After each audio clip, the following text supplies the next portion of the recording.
Hey everybody, today I want to talk to you a little bit about practical tips for blocking out your time mindfully this summer. As I record this, today is the summer solstice, which in the Northern Hemisphere is the longest day of the year.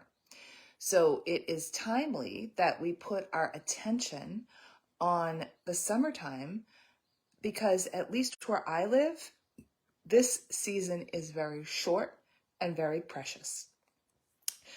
On Monday, June 19th, which of course is Juneteenth here in the United States and is a holiday because of the reversal of slavery, what we did was we did a lot of things. We had a 2-hour workshop, and I want to highlight an important and practical piece of it that you can use immediately in your own life the minute you listen to this and get. So the first step is to get yourself a calendar. So go ahead and you can pause this and get yourself a calendar, a blank calendar, and an old school one, something with, blocks. Even one of those free ones you get at the pharmacy is totally fine. Or you can print it off from an Outlook calendar or anything else. Now, once you have that, what I would like you to do is to get several, colored pencils, okay? So get several colored pencils, and once you get, pick a color and color in with one color things that you've already committed to. So anything on the weekend that you've already committed to, any holidays you've committed to, depending on your work schedule, what that's like, things that are already committed, okay? Get those all blocked out. What's left is the time that you have to work with, right? So that's the first thing to know and to realize. And doing it visually is really, it's really powerful because you can see it. You can start to see, okay, I've got this much time left in June. Here's my July and here's my August. Because in September, at least in the United States after Labor Day, it might technically be summer until, I don't know, September 20th, but most of us, myself, as soon as it's Labor Day, it's fall, okay? So we really just have, a little more than 2 months. It's quick, right? So, okay, so do that first. Now, the second thing, once you've done that, is I would highly recommend that you pick one category, and it's the most important category of something that you really want. Now, I'll give you some examples.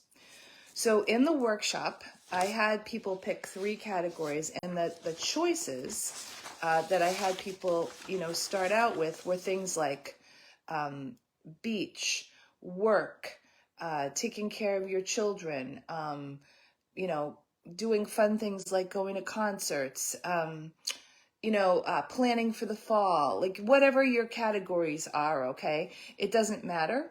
Whatever your categories are, you pick 3. Do not pick 10. Do not pick 20. Do not pick 5. If you can't pick 3, you may start with 10 and then pick those top 3, okay? So that's the next step. Pick your top 3 categories, right? After you're done with that, I want you to pay attention to the category that you wrote down or that you circled third. Why? Because that third category is the one that you really need to pay attention to most likely.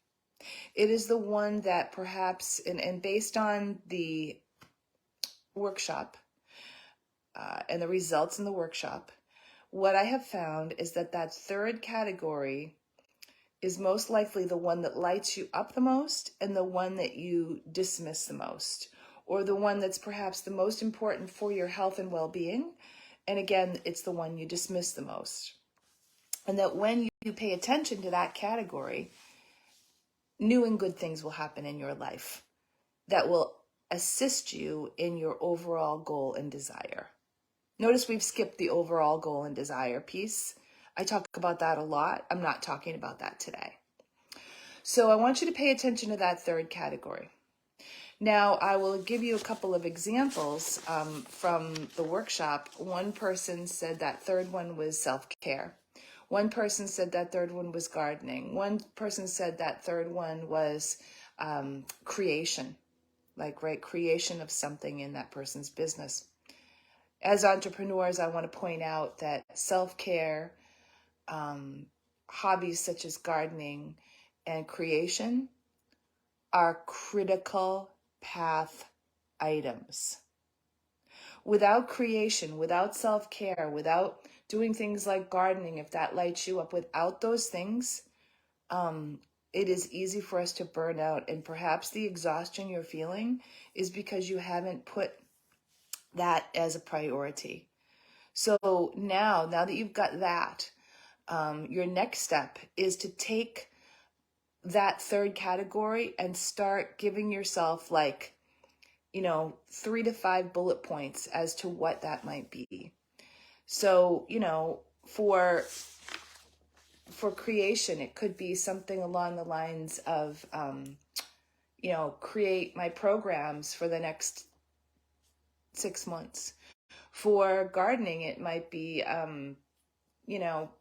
buy a certain amount more plants, or, I don't know what the gardening would be. I'm not really a gardener. And then, for self-care, there might be 10 self-care things, but maybe the top 3 would be, move every day, make sure your body is eating organic and fresh, and, I don't know, allow yourself small joys like special cups of coffee, here or there. I don't know, whatever it is, okay? And then what you do is you take those things, those bullet pointed things, and you put it in your calendar. You said, that's it. Like, on this Monday, I'm going to be doing some creation. And if that doesn't work, you find yourself a way to get creation on the calendar, or to get gardening on the calendar, or to get self-care on the calendar, or whatever it is you need to get on that calendar, you get it on that calendar. And if you're failing at that, that's okay. You talk to a friend, you talk to your coach, you DM me, say, oh my gosh, how can I get this on the calendar? Okay? So those are your steps to mapping out your summer mindfully. And there is one bonus tip. The one bonus tip is make sure you allow white space. What do I mean by white space? It's time where you're not planning anything.